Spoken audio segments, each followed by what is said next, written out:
आप प्राण प्रतिष्ठा में क्यों गए?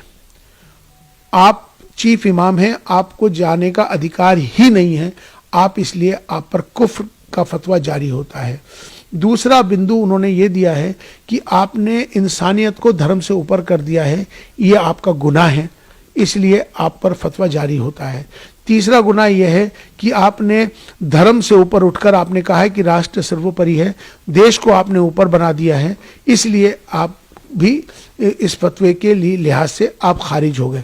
लिहाजा अब आप पर कुफ्र का फतवा जारी कर दिया गया है और तमाम अलग अलग जो उसकी सजाएं हैं इसमें मुकर्रर कर दी गई। राष्ट्र के साथ, देश के साथ अगर प्रेम कर रहा हूं, मेरा ये दोष है कि मैं अपने देश से प्रेम करता हूं, मेरा इसलिए विरोध कर रहे हैं, तो मुझे लगता है कि शायद उनको पाकिस्तान चला जाना चाहिए।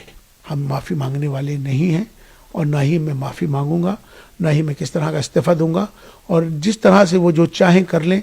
अभी उन्होंने एक स्टेटमेंट जारी किया है, उन्होंने कहा है कि हम माफ़ करने वाले नहीं हैं, तो मैं भी बता दूं कि मैं आपसे माफ़ी मांगने वाला ही नहीं हूं। देखिए, मैं राम जन्मभूमि ट्रस्ट के द्वारा मुझे निमंत्रण मिला, ऐसे चीफ इमाम होने के नाते मुझे जाना के लिए। मैं 2 दिन तक इस पर बहुत विचार करता रहा कि मुझे क्या करना चाहिए, क्योंकि मेरे लिए मेरी ज़िंदगी का ये सबसे बड़ा फैसला था। मैंने फिर फैसला ये लिया कि मुझे जाना है आपसी सौहार्द के लिए, अपने देश के लिए, राष्ट्रहित में। ये मैंने फैसला लेते हुए मैं अयोध्या चला गया। वहाँ जाके तमाम अयोध्या वासियों ने मेरा स्वागत किया, साधु संतों ने मोहब्बत का इजहार किया, इस्तकबाल किया। वहाँ से मैंने अपना एक पैगाम, जो कि पैगाम मोहब्बत, मैंने वहाँ से दिया। वो पैगाम मोहब्बत जो था, मैंने उसमें कहा कि हमारी सबकी जातियाँ ज़रूर अलग हो सकती हैं, हमारे पंथ ज़रूर अलग हो सकते हैं, हमारे इबादत करने की तरीके, पूजा पद्धति अलग हो सकती है, हमारे सबके धर्म ज़रूर अलग हो सकते हैं, लेकिन हमारा जो सबसे बड़ा धर्म है इंसान और इंसानियत का है। और हम भारत में रहते हैं, हम सब भारतीय हैं। आओ हम सब मिलकर भारत को मजबूत करें, भारतीयता को मजबूत करें, राष्ट्र सर्वोपरि है। ये पैगाम मोहब्बत जैसे ही दिया, देश के तमाम सारे चैनलों पर, तमाम सोशल मीडिया पर ये मेरा वायरल हो गया। वायरल होने के बाद उनको सबको ये मालूम हो गया कि इमाम साहब, चीफ इमाम साहब वहाँ पहुँच गए और उन्होंने ये फतवा जारी कल किया है। वैसे तो मुझे 22 जनवरी की शाम से ही तमाम मेरे नंबर्स पर अलग अलग जगहों से मुझे धमकियां आने लगी, मेरे खिलाफ नफ़रत अंगेज़ माहौल बनाने लगे, मेरे खिलाफ उन्होंने जो अब शब्द जो कहने के होते हैं वो कहे, तमाम मुझे अलग अलग जगहों को, मुझे, मेरे परिवार को तमाम बहुत सारा बुरा भला कहा जाने लगा। इसी बीच में कुछ फ़ोन्स कॉल आए जिनको मैंने रिकॉर्ड कर लिया है, उनके नंबर्स, जिन्होंने मुझे जान से मारने के लिए, मुझे बहुत ज़्यादा तकलीफ़ देने के लिए जो इस तरह के फ़ोन आए, वो भी फ़ोन आए, माफ़ी के भी फ़ोन आए। तो लास्ट में कल रात को ही एक फ़तवा जारी हुआ है, जिनका नाम है मुफ्ती साबिर हुसैनी कासमी, जो शख्स एक इंस्टीट्यूट चलाते हैं मुफ्तियों का, जिनका मुफ्ती क्लासेस के नाम से उनका चलता है। मैं उनको जानता नहीं हूँ, मेरी उनसे कोई जानकारी नहीं है, लेकिन ये सोशल मीडिया के माध्यम से, वो तमाम देश भर के इमामों के माध्यम से मेरे पास अलग अलग जगहों से फतवा आना शुरू हो गया था। चूँकि उन्होंने ये, इसमें मेरा एक नंबर है, मेरा मोबाइल का नंबर उन्होंने इसमें ये मेंशन कर दिया है अपने फतवे के अंदर, जिसमें उन्होंने साफ तौर पे मेरा नंबर जाहिर करके तमाम पूरे देश के लोगों को मेरा नंबर दे दिया, इमामों को दे दिया, ये फतवा जारी कर दिया।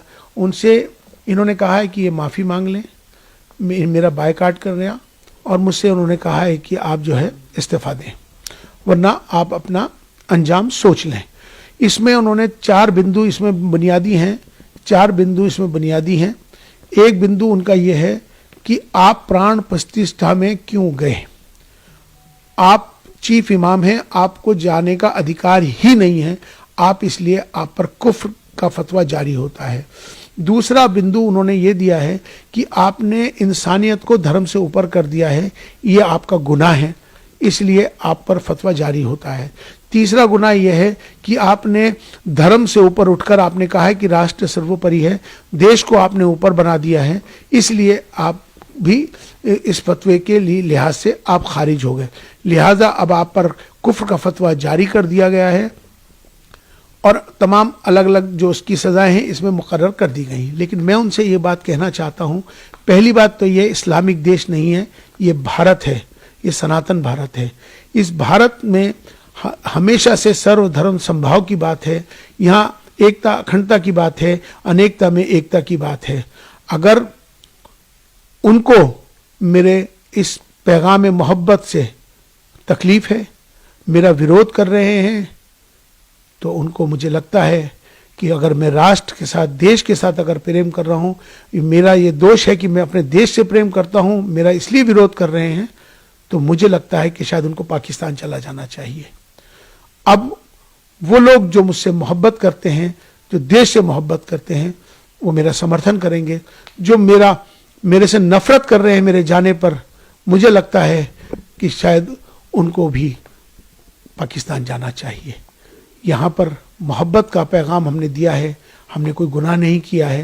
राष्ट्र मंदिर था, हम वहाँ राष्ट्र मंदिर पे गए थे और हमने अपना जो पैगाम दिया, हम उस पैगाम पर अटल हैं। हम माफ़ी मांगने वाले नहीं हैं और ना ही मैं माफ़ी मांगूंगा, ना ही मैं किस तरह का इस्तीफ़ा दूंगा। और जिस तरह से वो जो चाहें कर लें। अभी उन्होंने एक स्टेटमेंट जारी किया है, उन्होंने कहा है कि हम माफ़ करने वाले नहीं हैं। तो मैं भी बता दूं कि मैं आपसे माफ़ी मांगने वाला ही नहीं हूं, क्योंकि मैंने कोई काम ऐसा नहीं किया जिससे कि कोई किसी को तकलीफ पहुंचे। मेरा कम मकसद है, अपना देश है, देश हमें देता है सब कुछ, हम भी तो कुछ देना सीखें। ये भाव सबके अंदर आना चाहिए। राष्ट्र सर्वोपरि है।